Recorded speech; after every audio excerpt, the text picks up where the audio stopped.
ಶ್ರೀವೆಂಕಟೇಶಂ ಲಕ್ಷ್ಮೀಶಂ ಅನಿಷ್ಟಗ್ನಮವಿಷ್ಟದಂ ಚತುರ್ಮುಖೈರತನಿಯಂ ಶ್ರೀನಿವಾಸಂ ಭಜೇನಿಶಂ ಆನಂದತೀರ್ಥವರದೆ ದಾನವಾರಣ್ಯ ಪಾವಕೆ ಜ್ಞಾನದಾಯಿನಿ ಸರ್ವೇಶಿ ಶ್ರೀನಿವಾಸ್ಯಸ್ತ್ವಮೇ ಮನಃ. ಕೃಷ್ಣಾಯ ವಾಸುದೇವಾಯ ದೇವಕೀ ನಂದನಾಯ ಚ ನಂದ ಗೋಪಕುಮಾರಾಯ ಗೋವಿಂದಾಯ ನಮೋ ನಮಃ. ಆಚಾರ್ಯರ ಮಧ್ವ ಪರಂಪರೆಯಲ್ಲಿ ಬರುವ ಎಲ್ಲ ಇತಿಶ್ರೇಷ್ಠರಿಗೆ ದಾಸವರಣ್ಯರಿಗೆ ನಿಮ್ಮೆಲ್ಲರ ಮುಖಾಂತರ ಶಿರಸಾಷ್ಟಾಂಗ ನಮಸ್ಕಾರ ಸಲ್ಲಿಸ್ತಾ, ಶ್ರೀ ರಾಘವೇಂದ್ರ ಸ್ವಾಮಿಗಳ ಆರಾಧನಾ ಸೇವಾ ಸದ್ಭಕ್ತರೇ, ಹರಿದಾಸ ಬಂಧುಗಳೇ, ಇವತ್ತಿನ ನುಡಿ ಸ್ಮರಣೆ ನಮನ 331ನೇ ನುಡಿ ಸ್ಮರಣೆ ನಮನ. ಈ ಒಂದು ನುಡಿ ಸ್ಮರಣೆಯಲ್ಲಿ ಸಾಕಷ್ಟು ಯತಿಗಳು ದಾಸವರಣ್ಯರು ಕೂಡ ಬರ್ತಾ ಇದ್ದಾರೆ. ಅದರಲ್ಲಿ ನಮ್ಮ ವಿಜಯದಾಸರ ಸಾಕು ಮಗ ಮೋಹನ ದಾಸರು ಒಂದು ಕಡೆ ಆದರೆ, ಸತ್ಯಬೋಧ ತೀರ್ಥ ಶ್ರೀಪಾದಂಗಳವರ ನೇರ ಶಿಷ್ಯರಾದ ಸತ್ಯಸಂಧರು ಕೂಡ ಇದರಲ್ಲಿ ಬರ್ತಾ ಇದ್ದಾರೆ. ಜೊತೆಗೆ ಶನಿಶಾಂತಿ ಕೂಡ ನಡೀತಾ ಇದೆ. ಸೂರ್ಯೇಂದ್ರ ತೀರ್ಥರ ಆರಾಧನೆ ಕೂಡ ಒಂದು ಬರ್ತಾ ಇದೆ. ಇವರೆಲ್ಲರ ಸ್ಮರಣೆಯನ್ನು ನೀವೆಲ್ಲರೂ ಮಾಡೋಣ ಅಂತ ಹೇಳ್ತಾ, ಮೊದಲಿಗೆ ದಾಸಶ್ರೇಷ್ಠರಾದ ಮೋಹನ ದಾಸರು ಸಾಧಾರಣ 85 ವರ್ಷಗಳ ಕಾಲ ಅವರು ಭೌತಿಕ ಶರೀರದಲ್ಲಿದ್ದು ಸಾಕಷ್ಟು ಸಾಧನೆ ಮಾಡಿದರು.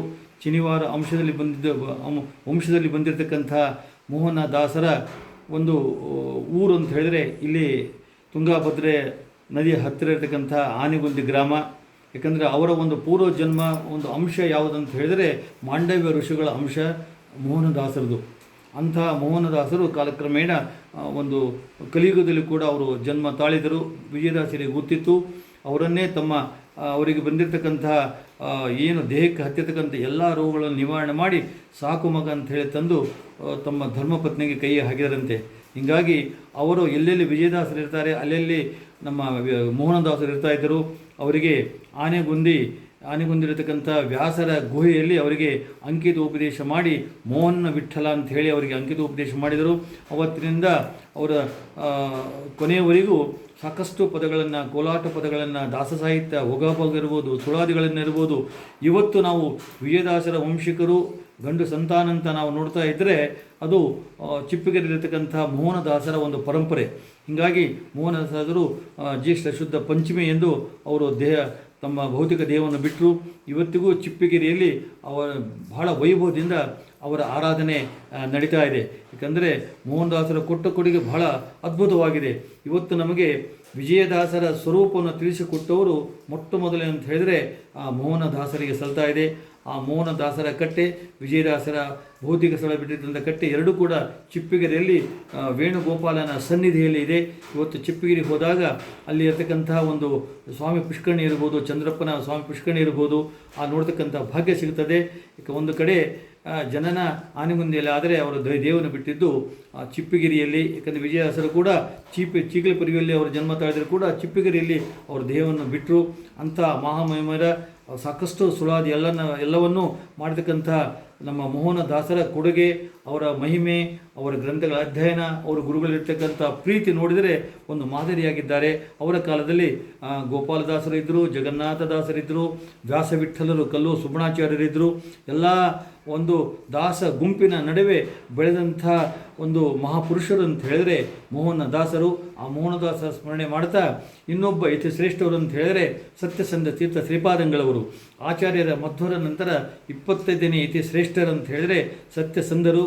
ಅಂಥ ಮಹಾನುಭಾವರ ಸ್ಮರಣೆ ಯಾಕಂತ ಹೇಳಿದರೆ ಆ ಸತ್ಯಬೋಧರ ಕಾಲದಲ್ಲೇ ಅವರ ಜೊತೆಗೆ ಇದ್ದವರು. ಯಾರು?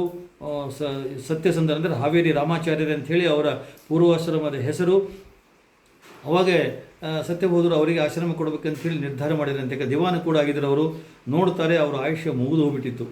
ಹೀಗಾಗಿ ಆಶ್ರಮ ಕೊಡಬೇಕಂತೇಳಿ ಒಂದು ಕಡೆ ಮನಸ್ಸಾದರೆ ಅವರ ಆಯುಷ್ಯ ಇಲ್ಲ ಅಂತ ಹೇಳಿದಾಗ ಸತ್ಯಬೋಧ ಶ್ರೀಪಾದಂಗಳವರು ತಮ್ಮ ಆಯುರ್ದಾನವನ್ನು 10 ವರ್ಷ ಆಯುರ್ದಾನವನ್ನು ಸತ್ಯಸಂಧರಿಗೆ ಮಾಡಿ ಆಶ್ರಮ ಕೊಡ್ತಾರೆ. ಹೀಗಾಗಿ ಅವರು ಆಶ್ರಮದಲ್ಲಿ ಇದ್ದಿದ್ದು 9 ವರ್ಷ 2 ತಿಂಗಳು 2 ದಿನ ಅಂತ ಹೇಳಿ ಕೆಲವೊಂದು ಉಲ್ಲೇಖ ಇದೆ. ಅಂತಹ ಸತ್ಯಸಂಧರ ಎಷ್ಟು ಅವರು ವಿಶೇಷತೆ ಅಂತ ಹೇಳಿದರೆ ಶ್ರೀ ರಾಘವೇಂದ್ರ ಸ್ವಾಮಿಗಳ ಅವತಾರ ಕೂಡ ಅಂಥೇಳಿ ಒಂದು ಕಡೆ ಉಲ್ಲೇಖ ಇದೆ. ಯಾಕಂದರೆ ಇವತ್ತಿಗೂ ಅಲ್ಲಿ ಸತ್ಯಸಂಧರ ವೃಂದಾವನಕ್ಕೆ ಅಭಿಷೇಕ ಮಾಡೋ ಕಾಲಕ್ಕೆ ಶ್ರೀಪೂರ್ಣ ಬೋಧ ಅಂತಕ್ಕಂಥ ಪದ್ಧತಿ ಇವತ್ತಿಗೂ ರೂಢಿಯಲ್ಲಿದೆ. ನಾವು ಪ್ರತಿಯೊಬ್ಬರಲ್ಲಿ ರಾಯರನ್ನು ಕಾಣಬೇಕು. ಯಾಕಂದರೆ ರಾಯರನ್ನು ಕಂಡಾಗ ನಮಗೊಂದು ರೀತಿ ಆನಂದ ಆಗ್ತದೆ.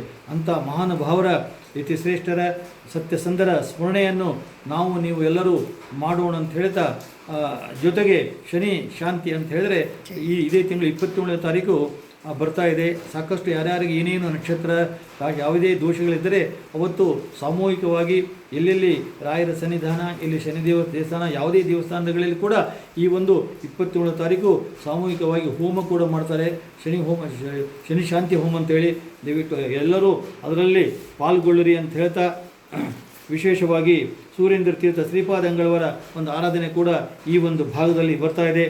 ಅಂಥ ಮಹಾಮಹಿಮರು ಅಂದರೆ 331ನೇ ನುಡಿ ಸ್ಮರಣೆಯಲ್ಲಿ ಎಲ್ಲ ಯತಿಶ್ರೇಷ್ಠರ ದಾಸವರ್ಣ್ಯರ ಸ್ಮರಣೆಯನ್ನು ಕೂಡ ನೀವು ಮಾಡೋಣ. ಈ ಒಂದು ನುಡಿ ಸ್ಮರಣೆ ಕೇಳಿದ ಪ್ರತಿಯೊಬ್ಬರ ಮನೆಯಲ್ಲಿ ನಿರಂತರವಾಗಿ ಶುಭ ಕಾರ್ಯಗಳು ನಡೆಯಲಿ ಅಂತ ಹೇಳ್ತಾ ಎಲ್ಲರಿಗೂ ಅಭಿನಂದನೆಗಳು, ಅಭಿವಂದನೆಗಳು.